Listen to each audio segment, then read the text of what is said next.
What's happening to Robert De Niro right now is often described online in dramatic terms like hard to watch or declining, but when the situation is examined through verified information rather than viral commentary, the reality is far more grounded and far less sensational than the headlines suggest, because while De Niro is now in his 80s and naturally showing the visible effects of aging that come with a long and demanding life, there is no credible evidence from major entertainment news outlets, official representatives, or recent public statements indicating that he is facing a sudden health crisis or hidden tragedy, and instead what is actually observable is a veteran actor who remains active in both professional and public life, continuing to appear at film events, cultural gatherings, and industry functions, including recent 2026 appearances tied to public readings and civic events that demonstrate ongoing engagement rather than withdrawal, such as his participation in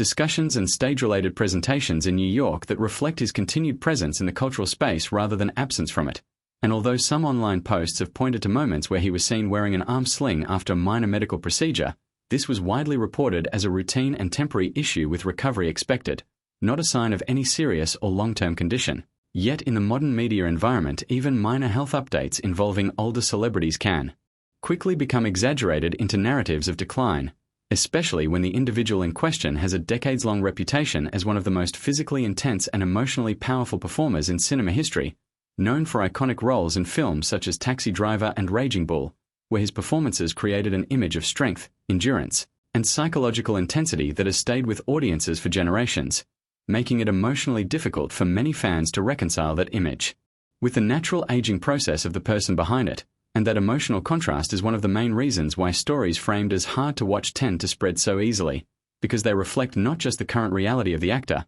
but also the audience's memory of who he once was on screen, creating a sense of loss that is more nostalgic than factual. And while De Niro has continued to take on film roles in recent years, including participation in projects released in the mid-2020s such as Killers of the Flower Moon, where he delivered a widely discussed performance in a major historical drama, this continued work demonstrates that he remains professionally active rather than retired or incapacitated, even as he navigates the normal physical realities of aging, which include slower recovery times, occasional medical care, and the general changes that come with advancing age. And these factors, while completely normal, are often amplified by social media algorithms that prioritize emotional engagement over context, leading to repeated cycles where ordinary life events are reframed as alarming developments, especially when attached to a globally recognized figure whose legacy spans decades of influential filmmaking.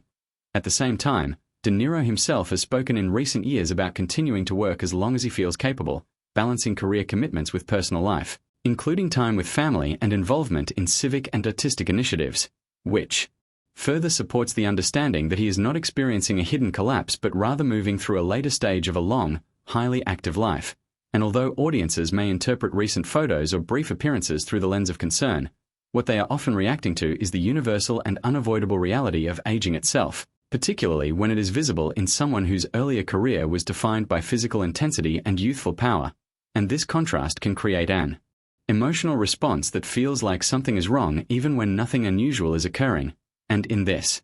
sense, the phrase hard to watch becomes less about any actual tragedy and more about the viewer's relationship with time, memory, and change, as people confront the fact that even the most iconic cultural figures are subject to the same life cycle as everyone else. And while that realization can feel unsettling, it does not reflect a crisis in De Niro's life but rather a natural continuation of it, where he remains engaged, present, and active within the limits and rhythms of his current stage of life, still contributing to film, still appearing in public, and still maintaining a presence in the industry he has shaped for over half a century, making the real story not one of hidden suffering or sudden decline, but one of longevity, endurance, and the ordinary human process of aging in full public view after an extraordinary and historically significant career in cinema.